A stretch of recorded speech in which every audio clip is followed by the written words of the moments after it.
कारखान्यातून बाहेर पडणारी नाणी किंवा यंत्र पाहिली की एक गोष्ट चटकन लक्षात येते. ती म्हणजे ती अगदी हुबेहूब एकसारखी असतात. हो, एकाच साच्यातून तयार झालेली असतात ना ती. अगदी बरोबर. एकसारखं वजन, एकसारखा आकार, म्हणजे त्यांच्यात 1% फरक नसतो. पण निसर्गाच्या आणि माणसांच्या बाबतीत तसं अजिबात नाहीये. खरंय, निसर्ग काही माणसांचं मास प्रोडक्शन किंवा काय म्हणतो आपण त्याला घाऊक उत्पादन करत नाही. हो ना, 2 माणसं कधीच हुबेहूब एकसारखी का असू शकत नाहीत?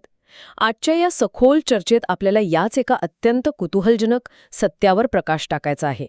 आजचा आपला विषय आहे व्यक्तिभेद. म्हणजे मानवी विविधतेचे स्वरूप आणि तिचं महत्त्व. बरोबर. अगदी तेच. आजचं आपलं हे मिशन आहे हे समजून घेणं की माणसांमधली ही गुंतागुंतीची विविधता केवळ एक योगायोग नाहीये. ती मानवी प्रगतीची सर्वात मोठी ताकद कशी आहे हे आपल्याला पाहायचं आहे. ठीक आहे, आपण हे सविस्तर समजून घेऊया. नक्कीच. माणसांची तुलना त्या निर्जीव यंत्रांशी न करता त्यांच्यातल्या या अत्यंत सुंदर फरकांचा अभ्यास करणं का गरजेचं आहे आणि हे सगळं एका वैज्ञानिक पातळीवर कसं काम करतं हे आज आपण शोधणार आहोत. आणि ही चर्चा पुढे नेण्यापूर्वी मला एक गोष्ट स्पष्ट करावीशी वाटते. जेव्हा आपण व्यक्तिभेदाबद्दल बोलतोय तेव्हा आपण फक्त शारीरिक दिसण्याबद्दल किंवा वरवरच्या फरकांबद्दल बोलत नाहीये. म्हणजे फक्त बाह्य स्वरूप नाही. हो, हा अभ्यास फक्त 2 व्यक्तींमध्ये काय फरक आहे याची यादी करण्यासाठी नाहीये. त्या फरकांमागील कारणं काय आहेत, आपला मानवी मेंदू आणि सभोवतालची परिस्थिती यात कसा अडथळा किंवा विकास घडवून आणते हे पाहणं महत्वाचं आहे. आणि त्याचे एकूणच मानवी प्रगतीवर काय परिणाम होतात हेही ना. अगदी बरोबर. माहितीच्या या युगात स्वतःची आणि इतरांची ओळख एका व्यापक दृष्टिकोनातून समजून घेण्यासाठी हे विज्ञान जाणून घेणं खरंच आवश्यक आहे. खरं तर हे विज्ञान कसं विकसित झालं हे पाहणंही तितकंच रंजक आहे. सुरुवातीच्या काळात हे फरक मोजायचे कसे याबद्दल विचार प्रक्रियेत खूप मोठा बदल होत गेला. हो, सुरुवातीला बरीच वेगळी मतं होती.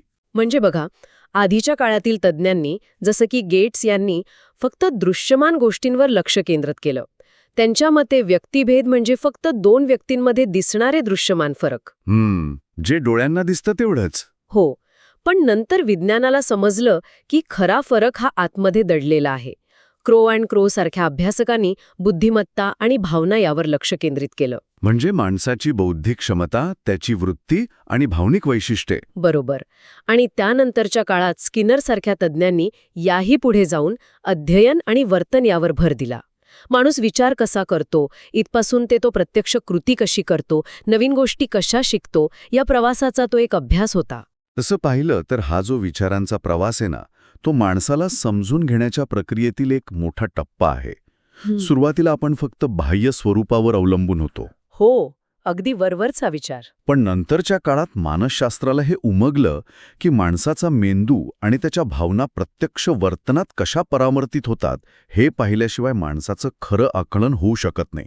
म्हणजे केवळ दिसण्यावरून पारख करणं किती चुकीचं ठरू शकतं. अगदी. आजचं आधुनिक मानसशास्त्र या तिन्ही टप्प्यांचा एकत्रित विचार करतं. जर आपण आजच्या काळातील स्मार्टफोनचं उदाहरण घेतलं तर हे अगदी सोपं होईल समजायला. अच्छा, कसं काय? म्हणजे बघा, सुरुवातीचे अभ्यासक फक्त त्या फोनच्या बाह्य कव्हरकडे, त्याच्या रंगाकडे आणि आकाराकडे म्हणजेच दृश्यमान गोष्टीकडे पाहत होते. बरोबर. नंतरचे अभ्यासक त्या फोनच्या आतल्या ऑपरेटिंग सिस्टमकडे म्हणजेच त्याच्या बुद्धिमत्ता आणि भावना यावर लक्ष केंद्रित करू लागले. अरे वा, हे छान उदाहरण आहे. आणि जे आधुनिक अभ्यासक आहेत ते त्या फोनमधले ॲप्स प्रत्यक्ष कसे काम करतात, त्याचा परफॉर्मन्स कसा आहे, म्हणजेच शिकण्याची गती आणि वर्तन यावर लक्ष ठेवून आहेत. क्या बात आहे, एकदम योग्य तुलना. आणि त्यात आणखी एक भर म्हणजे जसा एखादा उत्तम स्मार्टफोन हा फक्त चांगल्या कव्हरमुळे किंवा फक्त उत्तम ऑपरेटिंग सिस्टीममुळे चालत नाही. हो, हार्डवेअर आणि सॉफ्टवेअर दोन्ही महत्वाचे असतात. अगदी तेच. त्यांच्या योग्य समन्वयावरती अवलंबून असतं.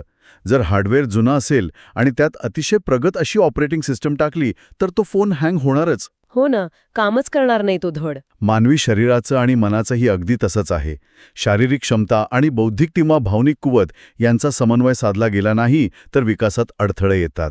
म्हणजे व्यक्तिभेद समजून घेताना केवळ दिसण्यावर अवलंबून न राहता वागण्यावर आणि शिकण्यावर भर देणं अधिक आवश्यक आहे. अगदी 100%. बरं, हे हार्डवेअर आणि सॉफ्टवेअरचं समीकरण समजलं मला. पण हा जो फरक आहे तो काही काळ्या आणि पांढऱ्या रंगासारखा अगदी स्पष्ट नसतो ना? नाही, अजिबात नाही. तो एका अत्यंत विस्तृत अशा स्पेक्ट्रमवर पसरलेला आहे. हो. आणि मानवी विविधता मोजण्याचे काही ठराविक अक्ष आहेत. पहिला अक्ष आहे उगम, जो जन्मजात ते अर्जित असा आहे. म्हणजे डोळ्यांचा रंग हा जन्मजात असू शकतो. पण एखादी भाषा बोलण्याचं कौशल्य हे शिकून मिळवलेलं म्हणजे अर्जित असतं. बरोबर. दुसरा अक्ष आहे मोजमाप, जो परिमाणात्मक ते गुणात्मक असा आहे. म्हणजे उंची किंवा वजन आपण आकड्यांमध्ये मोजू शकतो. पण एखाद्याची संवेदनशीलता आकड्यात मोजता येत नाही. एक्झॅक्टली. तिसरा अक्ष स्थिरतेचा आहे. म्हणजे काही गोष्टी स्थिर असतात तर काही काळानुसार बदलतात. आणि चौथा अक्ष आहे परिणामाचा, जो सकारात्मक आणि नकारात्मक असा मोजला जातो.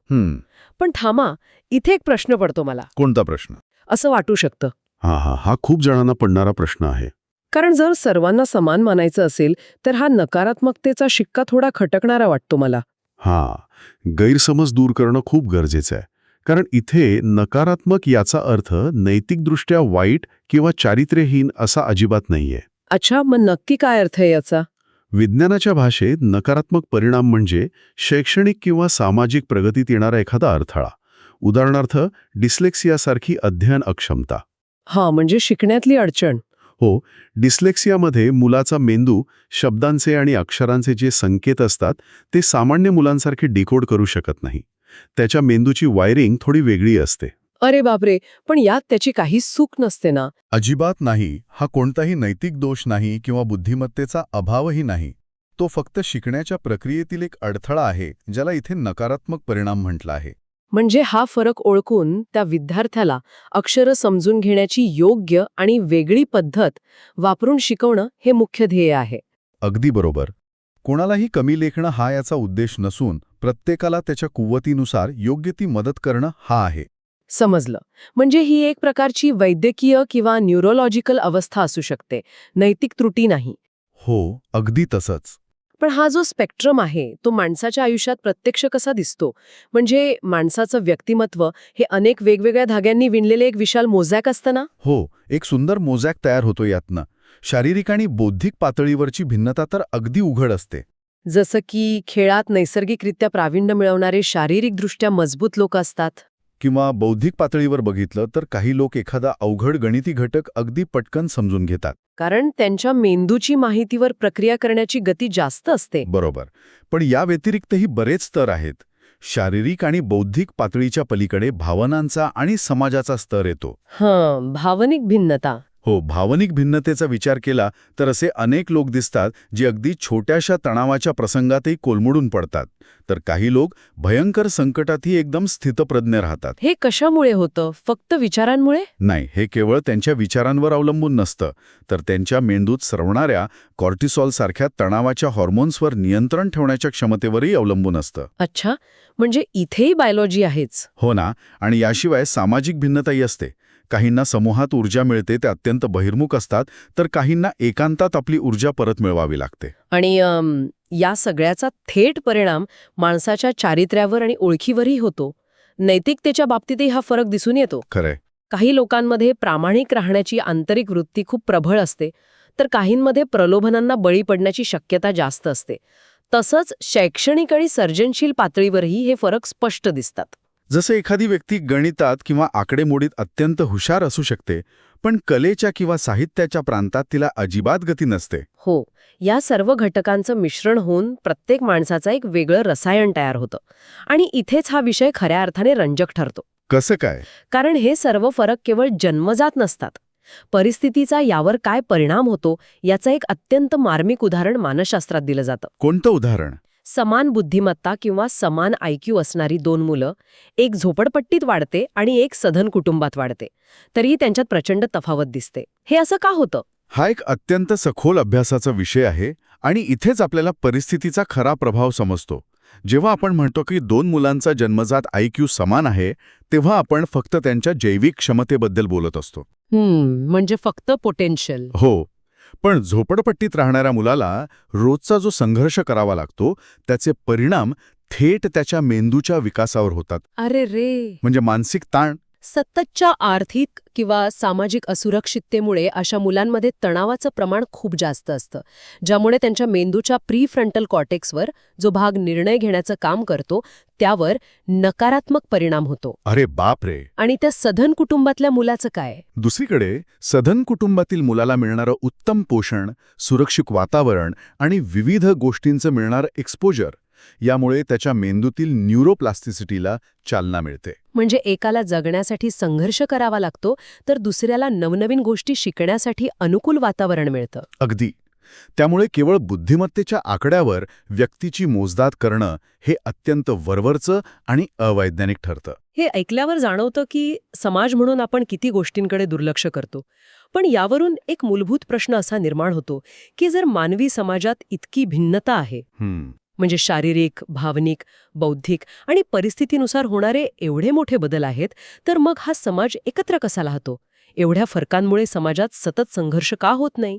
याचं उत्तर आपल्याला उत्क्रांतीच्या आणि जीवविज्ञानाच्या म्हणजे एव्होल्युशनरी बायोलॉजीच्या इतिहासात सापडतं. अच्छा, कसं? ही विविधता समाजाला कमकुवत करत नाही, तर ती मानवी समाजाची सर्वात मोठी ताकद आहे. आदिमानवाच्या काळाचा विचार केला तर एखाद्या टोळीला टिकून राहण्यासाठी फक्त शारीरिकदृष्ट्या बलवान शिकाऱ्यांची गरज नव्हती. म्हणजे फक्त ताकदवान लोक असून चालणार नाही. हो, त्यांना असे लोकही हवे होते जे वातावरणातील बदलांचा वेध घेऊ शकतील, असे लोक जे जखमी झाल्यावर एकमेकांची काळजी घेऊ शकतील, आणि असे लोक जे भविष्यातील संकटांचा विचार करून योजना आखू शकतील. बरोबर? अगदी बरोबर. जर टोळीतील सगळेच जण फक्त हिंस्र शिकारी असते तर ती टोळी कधीच टिकू शकली नसती. समाजाच्या अस्तित्वासाठी वेगवेगळ्या विचारसरणीची आणि कौशल्यांची गरज असते. म्हणजे हे एखाद्या सुपरहिरो टीमसारखंच झालं. थोडक्यात सांगायचं तर एखाद्या मोठ्या समस्येवर प्रभावी उपाय शोधायचा असेल तर तिथे एकाच पद्धतीने विचार करणाऱ्या 100 लोकांची गरज नसते. बरोबर. तर 100 वेगवेगळ्या पद्धतीने विचार करणाऱ्या लोकांची गरज असते. जेव्हा वेगवेगळे दृष्टिकोन एकत्र येतात तेव्हाच नवनवीन शोध लागतात. आणि मानवी प्रगतीला चालना मिळते. हो, ही विविधता जपणं आणि ती योग्य प्रकारे हाताळणं खूप महत्वाचं आहे. आणि ही विविधता हाताळण्यासाठी काही अत्यंत सोपी पण तितकीच प्रभावी सूत्रं आहेत. हो, 4 मुख्य सूत्र आहेत ना? हो. पहिलं सूत्र म्हणजे आदर करणं. प्रत्येक व्यक्तीची विचार करण्याची पद्धत वेगळी असते हे मान्य करून तिचा आदर करणं. दुसरं म्हणजे समानता. क्षमता वेगळ्या असल्या तरी मानवी मूल्य सर्वांचं समान आहे हे विसरता कामा नये. खरं आहे. तिसरं सूत्र आहे संवाद साधणं, कारण संवादाशिवाय समोरच्या माणसाची पार्श्वभूमी समजत नाही. आणि चौथं आणि सर्वात कठीण सूत्र म्हणजे पूर्वग्रह टाळणं. तसं पाहिलं तर हे पूर्वग्रह टाळण्याचं सूत्र सर्वात महत्वाचं आहे. मानवी मेंदू हा मुळातच पॅटर्न शोधण्यासाठी आणि गोष्टींचं वर्गीकरण करण्यासाठी बनलेला आहे. म्हणजे शॉर्टकट शोधतो मेंदू. हो ना. त्यामुळे पूर्वाग्रह निर्माण होणं ही एक नैसर्गिक पण धोकादायक प्रवृत्ती आहे. जेव्हा आपण एखाद्या व्यक्तीबद्दल किंवा गटाबद्दल पूर्वग्रह ठेवतो तेव्हा आपण त्यांच्यातील क्षमतांकडे डोळेझाक करतो. बरोबर.